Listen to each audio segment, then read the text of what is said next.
I'm Caroline Dowd-Higgins. Thank you for listening to Your Working Life, my podcast series featuring thought leaders in the career and personal growth arena. I know that you spend a significant portion of your life at work, so I'm on a mission to provide you with tools, inspiration, and resources so you can enjoy your career and love your life. And I'm delighted to welcome my very special guest to the show today. John Manning is with me today. John, welcome. Caroline, thanks for having me on your show today. Hey, I'm really excited about our conversation, and I want to tell our listening audience about you, John. John Manning is the president of Management Action Programs Incorporated and author of a great new book, The Disciplined Leader, Keeping the Focus on What Really Matters, which was released this year. And the Management Action Program is a general management consulting firm headquartered in LA. And since 1960, MAP, as it is affectionately known, has tapped its talent and expertise to help 170,000 leaders and 15,000 organizations nationwide to create breakthrough results.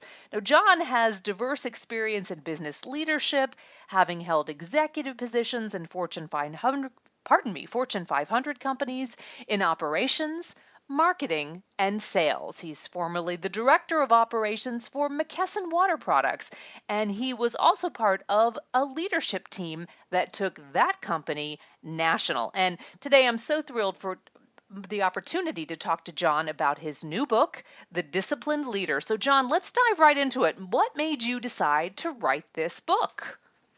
Oh, that's a great question, Caroline. You know, what really made me decide to write it was if you go back to the origins of our firm, our founder found that in companies and leaders that there was great discipline in place for things like payroll and customer service, but when it came to leadership and management, that the discipline was lacking. And so we started sharing some of these ideas of the topic of discipline on some of my blogs. And, you know, we just got fantastic response. And so we decided that we would take our collective wisdom and experience through our firm and all our consultants and write a book. That is fantastic, and I am glad you did. So, from you, I'd love to hear what the Disciplined Leader is all about. You know, it's really about the fact that, well, first of all, I think the first place to start is defining discipline. When we ask people to define discipline leadership, it's interesting because I got answers all over the board. Did you? You know, things that were like, you know, more of a negative sense. People remembered back to their childhood around that idea of discipline. And so we realized up front that it was important that we would define what discipline was. And for the purposes of the book, it's more of a positive sense that discipline is really the consistent application of certain mindsets and actions that are vital for success. Now, Great. there's some key words in there. The idea of, you know, think of consistency, the idea of being consistent, you know, the idea that if your boss shows up at work, he or she, you know, has those great habits and, and mindsets and actions every time they show up at work. And, you know, you're not guessing who's going to show up through the door that day. So that's how we define discipline up front. You know, that's helpful because I agree. I consider myself a disciplined person. That is my training as a musician. I think that was ingrained in me from an early age. But I appreciate how you're saying it's consistency for the application of success, right? Exactly, exactly. So let's, Yep, go ahead. please go ahead.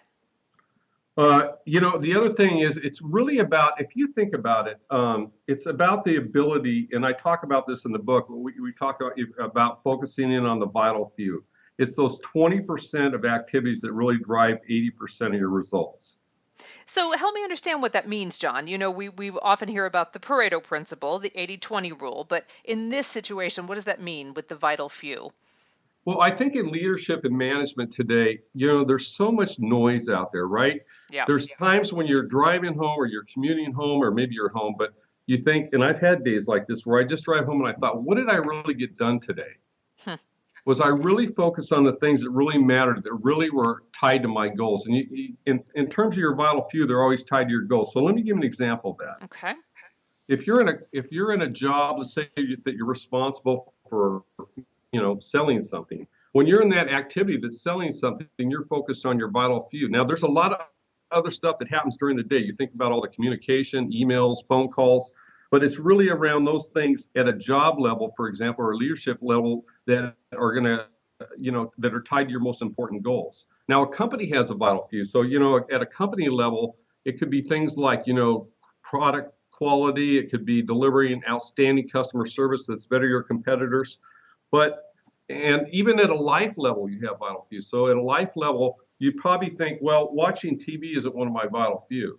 But Right. when it comes to your family, your health, your finances, maybe just, your career, obviously, those are your vital few at a life level. And what we found over our 55 years in business is that leadership that knows how to focus on their vital few, those things that really matter, really are the ones that drive their success and propel themselves forward in life.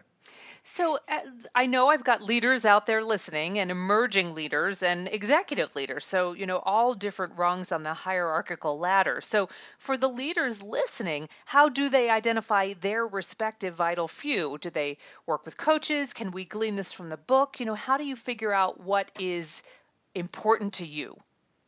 Right. I think in terms of a career, I would say, and we talk about this in the book, it's always start with what's the goal. Yeah.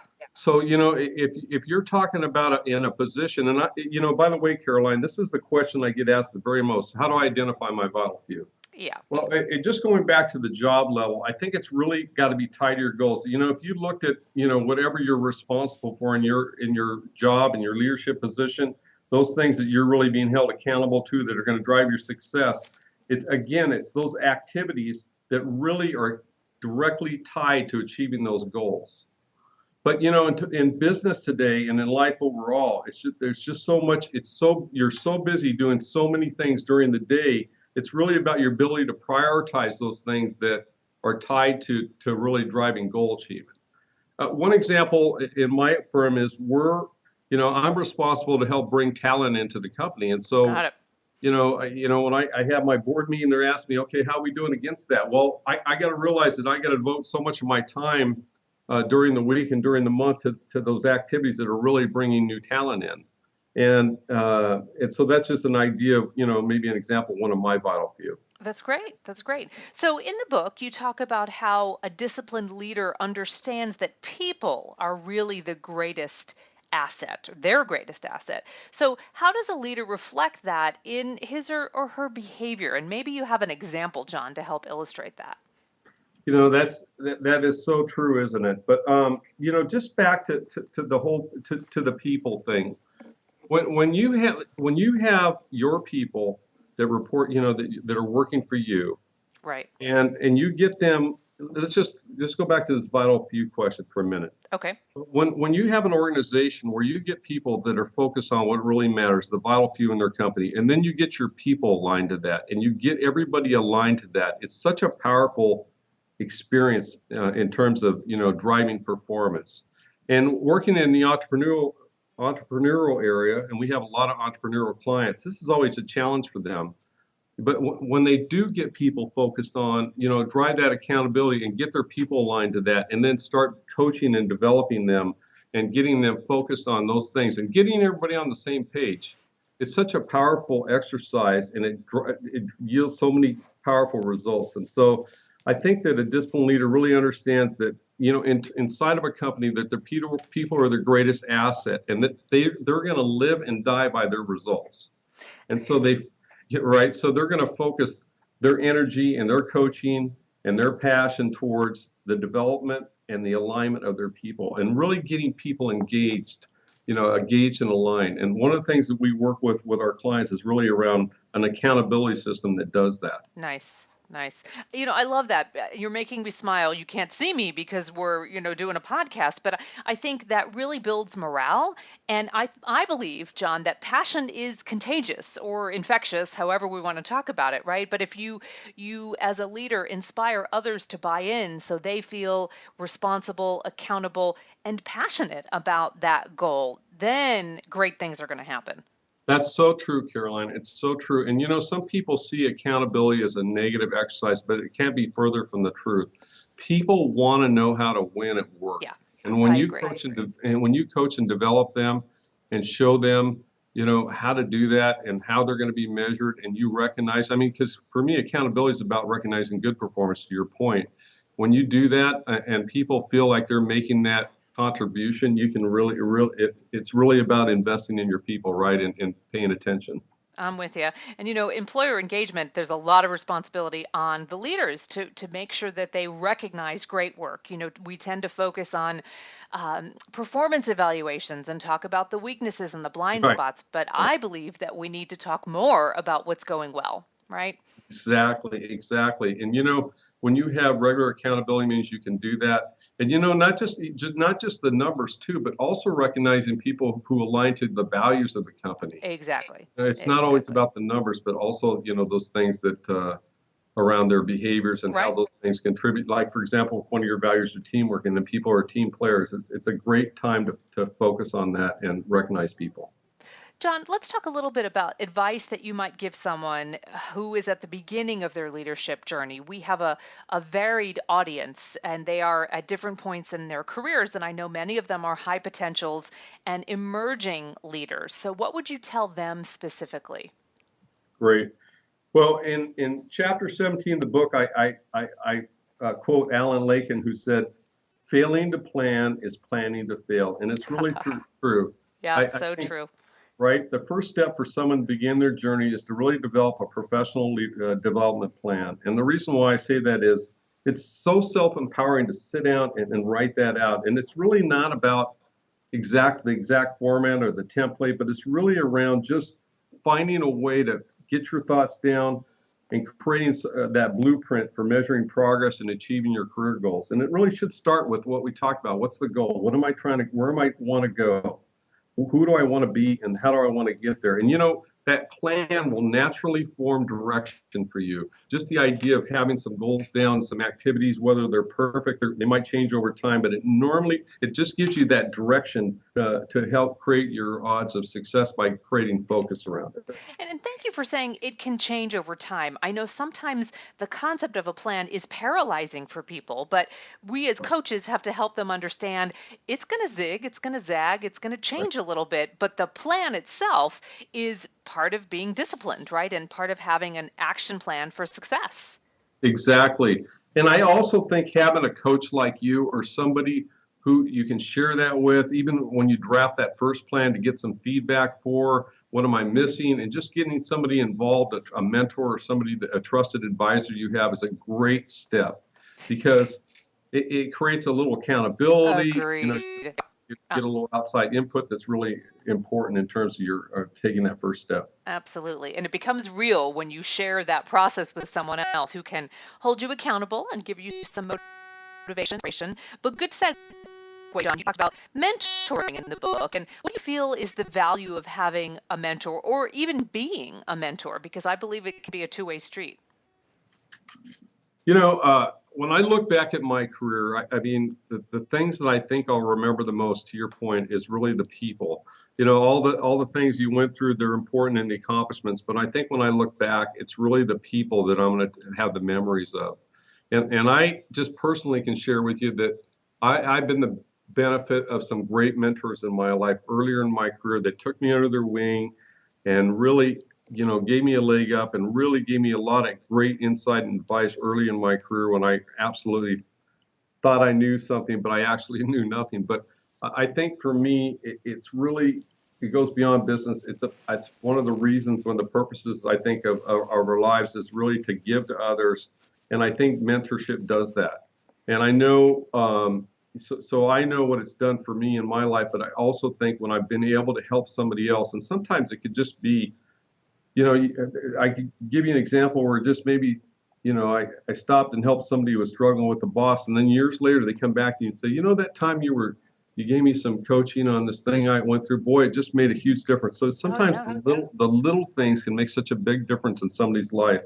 I And for agree. me, and I think paying it forward and paying back is so important to us. And I think when we're doing that, it's really, for me, it's how you kind of find true happiness. Good career karma, right, John? Exactly, Hey, I exactly. have a question for you, though. I also know that you are aware of the concept of a sponsor, which is really a mentor on a very different level, right? Someone who will literally put their name on the line for you and their reputation and say, John is a rock star and he's earned this opportunity. I want to sponsor him for this promotion or this special project. How does that weave into being a disciplined leader, either serving as a sponsor or seeking out sponsors? Well, I think part of our role, to your point earlier about people, your greatest asset, I think one of your responsibilities in leadership is really to recognize the people around you and understand how you're going to develop their talent. And I think if there's times when I think about sponsorship, I think of three areas. It's sort of what you say, what you do yourself, and then what you reinforce. And I think if you're going to do that and model that behavior with somebody that works for you and give them an opportunity, I think sometimes you've got to use your credibility and go to bat for that person. Yeah. So if I have somebody who I think, and I've been in that situation, who I feel like has the right talent and ability for a role, it's your job to help them, sort of propel them and help them accelerate their career by being a good sponsor and going to bat for them and talking and not just saying it but also reinforcing that through your actions. That's great. I think it's so critical to as part of your responsibility in leadership,